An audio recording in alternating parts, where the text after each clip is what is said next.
कभी करती हैं मुलाकातें, कभी करती हैं मुलाकातें, कभी यादों में बरसातें, किताबें करती हैं बातें, किताबें करती हैं बातें।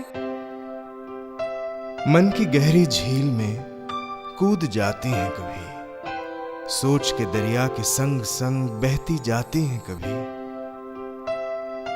चाहे शाम हो या हो रातें, किताबें करती हैं बातें।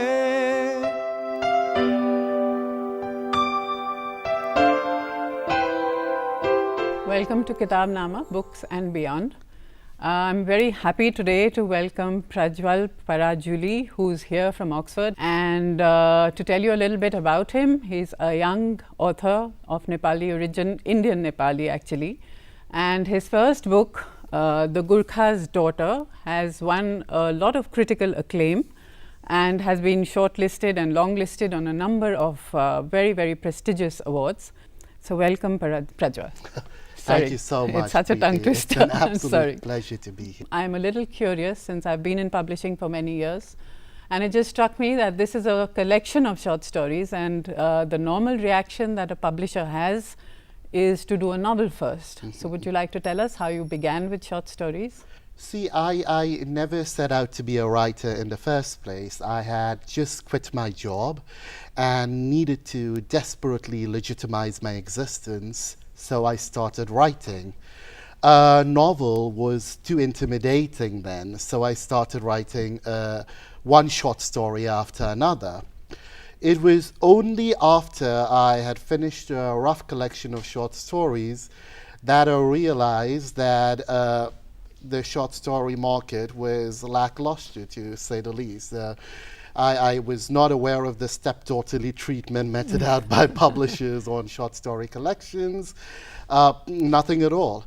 It was after I started writing the novel, which is my second book that's coming out in about a month's time, that I realized that writing the short story collection was far more difficult than writing the novel was. So my choosing to begin my writing career with a collection of short stories had a lot to do with ignorance. How you decided to go to a UK press first, so Quercus being your UK publisher, was that a conscious decision that you wanted to be in the West first and then come to India? Was it a conscious decision? No. I hate to say this because it sounds like I'm a very materialistic person, but it whittled down to money. I did tell Susan, my agent, that I wanted the manuscript to be circulated among Indian publishers too.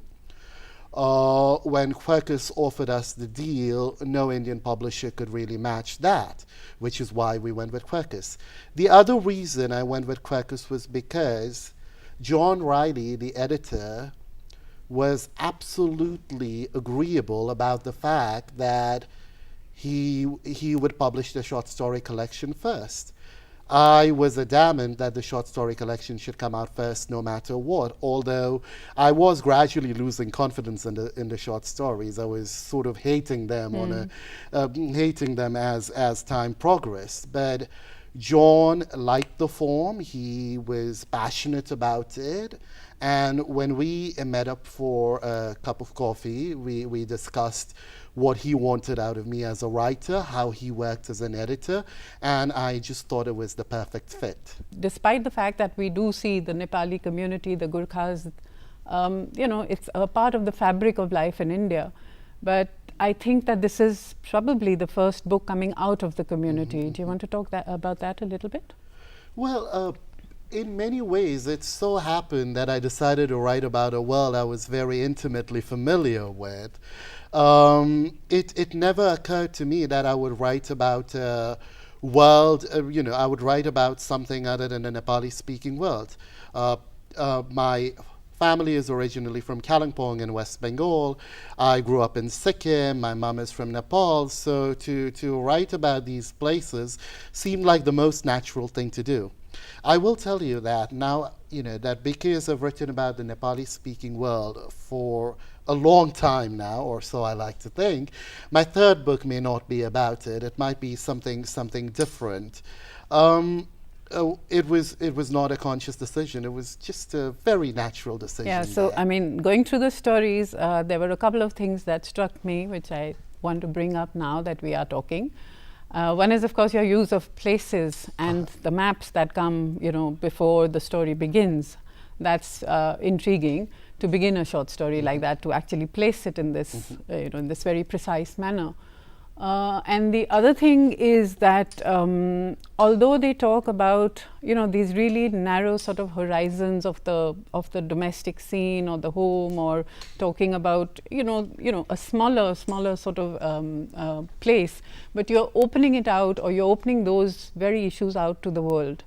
So that these are the two things that also I found really interesting about the short stories, how each one begins from a small incident or a small place, and then actually talks about a much larger issue. So there's displacement, there's ethnicity, nationalism, there's separatism, there's all sorts of issues that come into the stories without making it heavy. The maps, I decided upon the maps because this book was going to be out all over the world, and not very many people know where Kalimpong is, where Gangtok is, where Darjeeling is. Interestingly, not very many people in India know where these places are. So I figured letting the world know exactly where these places where Nepali-speaking populations are in relation to Nepal, Bhutan, India, and Bangladesh was an intelligent thing to do. I mean, sure, one could argue that if a reader is really interested, he or she can go online and Google these places. But I wanted it out there, and my editor thought it was a good idea. There were moments where a lot of people advised me against it because because maps and fiction don't really go hand in hand, especially when there is a map preceding every story in the book. But I'm glad I stuck to that decision. And you talk about how there are so many political, social, nationalistic issues that the book covers. See, I write fiction to tell people stories. There are many causes that I feel very, very passionately about. There are many issues that I believe in, but I don't really use fiction to talk about them. If there's something I really want to write about, a social issue that I really want to write about, maybe I'll do it with a long-form journalism piece or something along those lines. The fact that there are so many issues there just goes on to prove how ingrained they are in our lives. So you can't really tell the story of a servant girl and her mistress without going into the depths of child labor, trafficking. What else? I mean, there are a ton of things I can think of there, but was it really my intention to make the world aware of just how these 10-year-old Nepalese women are being smuggled into India and forced into the sex trade? No, it wasn't. I just wanted to tell a story there. How do you take to this thing of being, in this kind of bracket of so-and-so is a Nepali writer, or a writer from the Northeast, or a writer, an Indian writer who writes in English, or categories of that nature? First of all, I do not represent anybody in my fiction. I do not represent a community, a caste, a religion, nobody. And I think readers should be mature enough to realize that this is a book of fiction and not a public relations brochure of Sikkim or Kalimpong or Darjeeling for that matter. People sometimes tend to get very, very sensitive about the way certain characters have been represented, and forget the fact that their communities have heroes and villains and bad people and good people and beautiful people. I mean, this is fiction. That's the answer to your first question. The second was the bracket bit. I don't know how to react to that. People come up with a lot of these terms like immigrant fiction and diaspora fiction, etc., etc. I haven't even thought about it. I'm just a writer who writes in English. I choose to write in English because it's a language I'm comfortable with. I tried writing in Nepali. I tried translating this book in Nepali, and it was one difficult job, which is why I roped in my parents' help. And so I think that answers your question. Yeah, which also, of course, opens up the other question, which is about the Nepali translation. And how important do you think it is to bring the writing into one's own language, or into a language which will speak to many, many more people in your own community and in the larger South Asian context as well? There are two things here. First of all, Nepali literature is very, very rich, but it also happens to be an extremely closeted literature. There hasn't been much translation into English, so non-Nepali readers out there have no clue just what is going on in the world of Nepali literature. That's there. The idea for a translation occurred when I received Facebook messages from strangers asking me if there would ever be a translation, because they thought that the English used in the book was not accessible to them, or English as a language was not accessible to them. And I sat down to translate the first story. I somehow did it by referring to a dictionary after every third word, but I think it's really important because you reach out to a lot of people, and I think it's fun for people who have read the book in English to read it in Nepali and see, and sort of judge the beauty of the translation there. The other thing that struck me was how many kinds of Nepali are there? I mean, there's the Indian Nepali, there's the Nepali from Nepal, and so on. There's a Nepali from Bhutan. You have the Nepalese in Bhutan. I found out very recently that there is a massive Nepali population in Burma. I didn't know about that when I was writing the book. I think there would be a fascinating story there. Apparently Thailand has a big Nepali population. So the Nepalis they're everywhere in the world. And I keep thinking about maybe doing a third book about all these Nepalese living in Thailand or Burma about whom I haven't written in this book. But of course, I think about it one day and there is some other idea that catches my fancy the next day. So yeah, but I was also pointing to the kinds of Nepalis that there are in the book or in the many different stories, because it seems like there are very subtle but definite and sort of crucial differences between the Nepali who comes from Nepal and the Nepalis who've been settled in India, or the Nepali from, say, North Bengal, or the Nepali from, and the displaced Nepali here, of course, from, Bhutan and so on. So a little bit about the way you've made these sorts of, distinctions in that, in just that one, nationality. Yeah, you have the last story, The Immigrants. It's the story I dislike the most. I think it is very similar to a B-grade Bollywood movie, but it's also a story that has been singled out in most reviews in a positive manner. And the maid Sabitri still hasn't made peace with the fact that her employer is a Nepali from India. Toward the end of the story, when he talks about returning home, she asks him, "Oh, you're returning to Nepal?" And he's not even from Nepal; he's from Darjeeling. Right. So that is there. I have come across a number of people in Nepal who talk about how well I speak Nepali and to them it's a matter of great surprise. They don't realize that Sikkim has a massive Nepali speaking population. They don't know about Darjeeling and Kalimpong having that many Nepalis.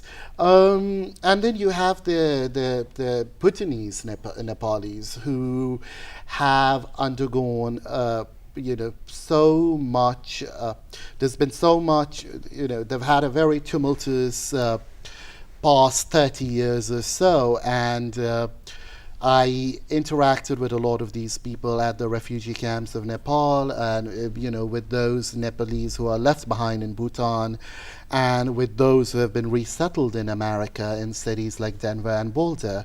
So it's been a great learning experience for me. I learn a new thing every day, and that's been wonderful. I think most of these stories, I can't remember the exact number, but out of the 8, at least maybe 4 or 5 of them have a foreigner in the story. You are the first person who has asked me this. Really? I know. I was waiting for a review somewhere that would say, why is a foreigner a trigger in every one of these stories? The trigger, and for me personally, I also think of it as a window. So is that something you look at it like, it's this window that you provide for the Western reader or the outsider to actually look into this community through this one person who's Not at all. Did you give... I've just been so fascinated by the way we in India, we in South Asia treat white foreigners. You go to a middle-class Indian family in Karnataka or in Jammu and Kashmir or in Madhya Pradesh, and you're from America, and the family will bend over backwards to please you. Absolutely. A lot of that finds its way into my novel too. Is it because we, as a group, are very hospitable? Is it because the post-colonial hangover is still so intact that we can't get rid of it? Yeah. But no, it was not my intention to provide to use this person to provide a window for the Western reader, although I can see why it would be construed that way. So the Gurkha's Daughter also finds itself on the Dylan Thomas shortlist, the Dylan Thomas Award. And I'm sure you're excited about it, and I'd like to wish you all the best for that. Thank you very much. And I hope you come back with it in November. And thank you so much. Thank you very much for being here today.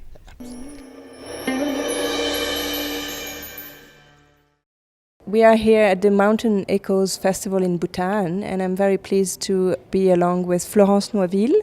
Florence Noiville is a French writer as well as a journalist. She's a literary critic for the newspaper Le Monde, where she is the foreign fiction editor at the book section.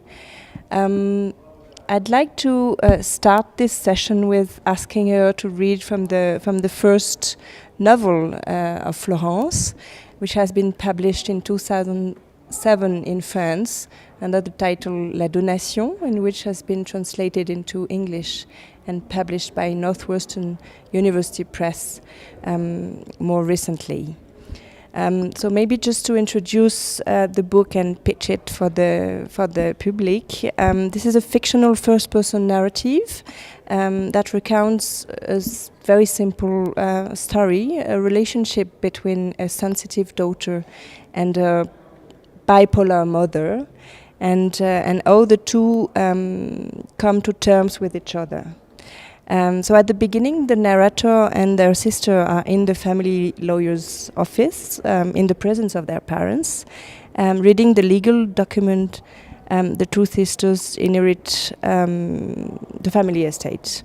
But this gift has also a darker face to it. So can you take it over from here and maybe read an excerpt of the book in English first, and then maybe a part of it in French, so that we can have a sound of French language as well? Sure. So it's the gift, and the gift it's a bit ironic, since we're talking about a disease that may go from the mother to the children. And the paradox is the two children, in this case, the two daughters, they are not ill themselves, but the disease of the mother has shaped their lives as if they were ill themselves, and as if, in definitive, they were prisoners of the mother's sick brain. So what I'm going to read is linked to this. One more paradox. Much later, my sister and I will be affected by the same syndrome. We return from a weekend in Tours where we've just dealt with a crisis. We're both over 40, married with children, and yet for days on end, her screams, her icy voice, her hard gaze, the infinite violence of her temper tantrums never cease to haunt us, as does the suffering that undermines her. All of this preys on us, ties our stomach in knots, never really leaves us.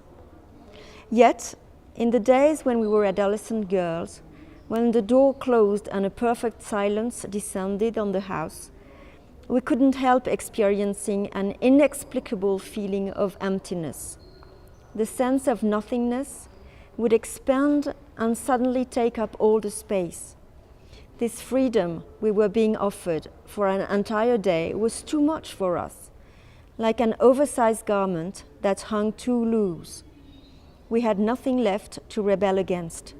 For a brief time, this is still a bit the case today, we were lost. Only those who have experienced this mental torture know that it's not exaggerated to compare it to a form of ordinary torture. Eventually, a strange bond of dependency sets in between the torturer and the prisoner, an intimate bond made of mutual knowledge, not to say connivance, but in this case, each mother and daughter perceived the other as the torturer and herself as the prisoner. How does it sound in French? How does it sound in French, like that? Un paradoxe encore. Bien plus tard, ma sœur et moi aurons souvent le même syndrome. Nous rentrons d'un week-end à Tours où nous avons essuyé une crise. Nous avons 40 ans ou plus, un mari, une famille, et pendant des jours, ses cris, sa voix glacée, ses yeux durs, l'infinie violence de ses colères ne cessent de nous hanter. Comme nous hante la souffrance qui la mine, tout cela nous accompagne, nous noue le ventre, ne nous quitte vraiment jamais. You were not destined for literature. Stop me if I'm wrong, but you studied business and law and politics and economics and probably to meet expectations coming from people surrounding you at that moment. And after a few years as a financial analyst, probably very busy to make profit in your department, you decided to change your life. I mean, to focus on what really interested you, meaning writing and literature. So only a few people can do that. I don't know. In my case, you see, I had this background and I started in a very conventional way, being a financial analyst. But after a few years, I thought to myself, look, it's interesting, but it's just like cycling. You know how to cycle, you know it for life, it's a technique, you're not going to forget it, but you're not bound to become like a professional cycler. So I thought, what can I do? And you're right to say that what really interested me was writing. And I had this within me, I had this for years, but I was too shy to admit it. But at some point I decided that, yes, okay, I would quit finance and go to literary journalism and then to proper writing. What it means is that it takes maybe it takes a little bit of courage, but it's above all, you have to, in my case, I had to divide my salary into two, but my pleasure was multiplied by 4. So it's much better so. I know it's quite unusual because we live in a very material world, but here in Bhutan, we know that happiness is more important. So I'm sure my Bhutanese audience will understand.